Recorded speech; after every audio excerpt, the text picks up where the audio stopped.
ngasi numidangi oiba mathel hairagadi nga thongba amaga soijin iromba amaga haitare ko masima tok tare aduna indang thengji thengjale thabok losilakpaga nangnabane haiduna nga se sum kathende leiruraga thongjabagi thauramne haitare ado khoigi kareta ai mayam thongba khuthongga process se manadab su yai ko thakpa khopagi timing adu ai masidi ai gi stand khuthong ni haijaba tare ado adum haubune haitare ko adum haunaba thonge na khallaba adum haurani aduna thawai haksang yauna thongbam di change masi hawlage haitare gati ko magi hapa khopa jai di plop plop hapchun bine bako sai gi stand khudong haitare mi ate te kamai thongna bano adum di khangre adugo haurag loire chamana poni ko hauboduni mayam tanai che masan suba sudaba khangre haura loire si hauji sigi sagluk se masi je yamdabu manbo wani yam jamane bako nga thongba sine toroga sadune akogi sujini rom masiga sidi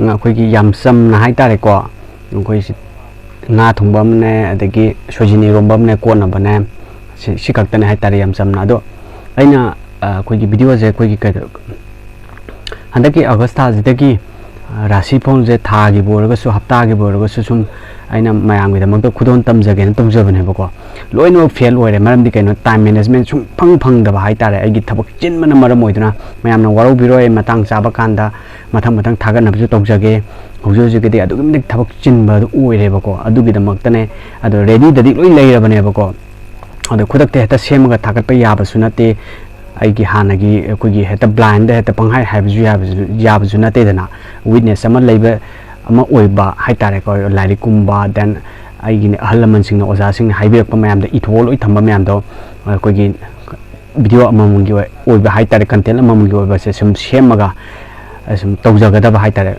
khudak te tawbusu ya da ba haitare aduna ready dadi loi leira bane ado timing je supang phang da bane haitare ado kuju kume pura loire nuksa makta sum thabak subugi haitare ko mayam waro biroi aduna aina matang chaba kanda mathang thagalang na badum tokjage haitare ngasi chaba gi item sigi maroina akogi kudong chaba lawraga haita chaba gi kudong chaba lawra ai sum mayam sum clear tokjabane haijaba tare ko ai video se thagalakta base kaino da akogi matam sukrang chang da baita thawai ngang chin mana maram moitana do warau biroi ado sum yeng sum tamine ja haitare ko sum ai memory oina ba sum tawjabane sum aina yamna uchening bagi tawjaba suna jade ko ado ngasi gi mathen se sum pungju ayore ngasi sikse ado nungdang sum thabengang loraga sum thung thakpa da matam ja yok thok kara haitare ko sum memory oina ba tawjabane ado mayam sum yeng sum tamine ja haijaba tare dina chanam ko ado how to di male wow aina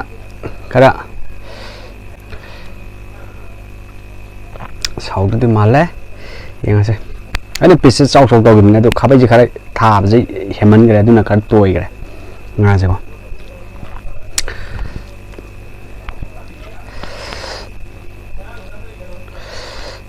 hobi we saudu di male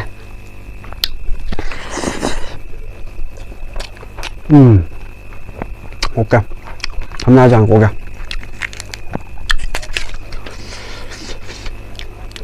힘 조절이 먹어.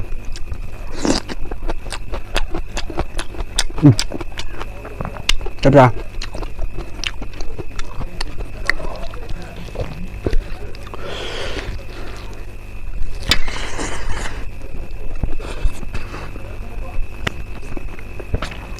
와, 이거 好好吃点。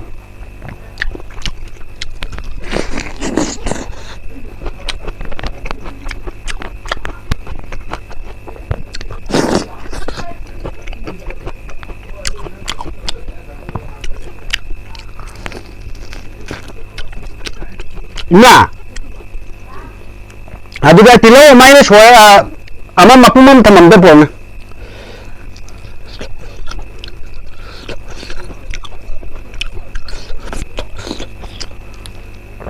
Tilo ko ma, tilo ena tamam.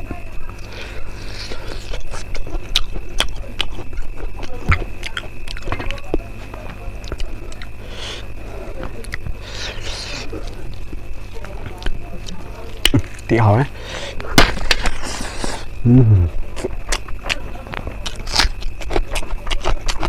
nó còn cô làm này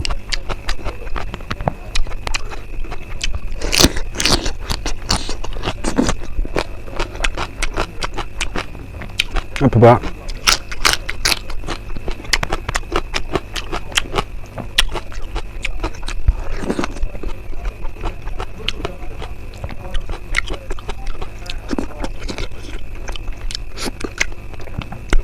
야, 지금 또.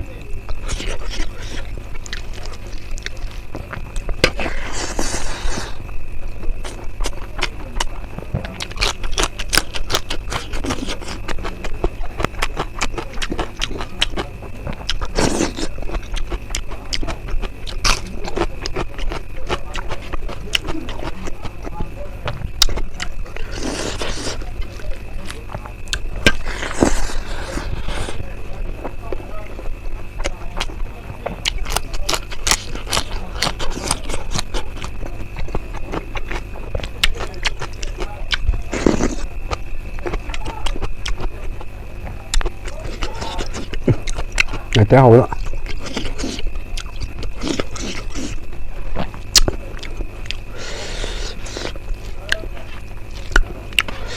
Chắc chắn một cùng nó với phim này thôi.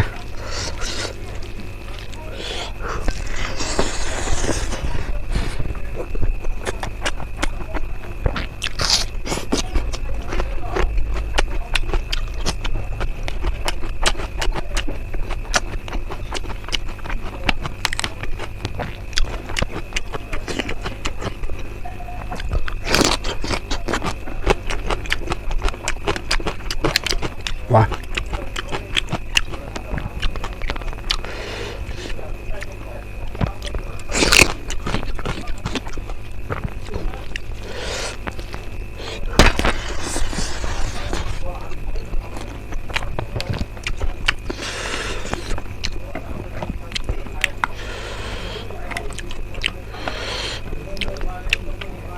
Cô làm gì chưa?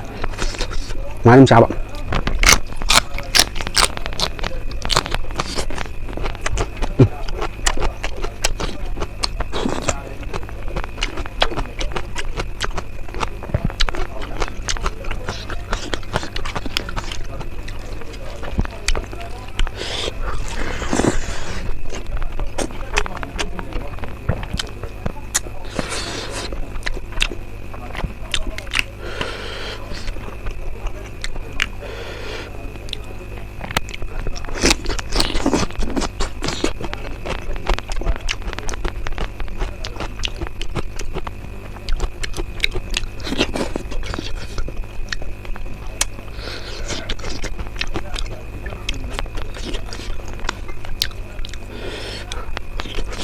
Wow.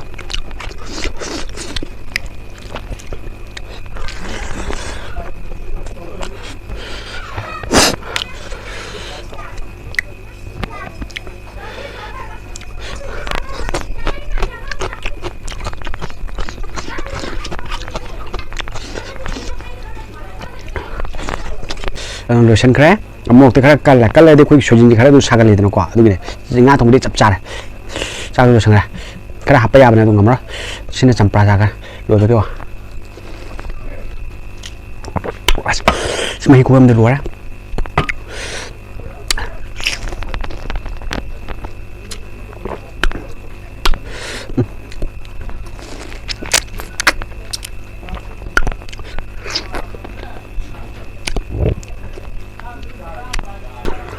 Rồi đúng không? Xin mà tăng sẽ lùi xin ra cái mà chúng ta của ấy nè đã bốc mà cũng một cản đã tụm mày bây giờ phần nó vào hai cái ra mày cán nó vào hai cái ra video mà thăm thằng thằng nào mà tích tụng ra cái hai giờ ta đấy rồi mà sẽ gửi đến mà tăng sẽ lùi xin ra cái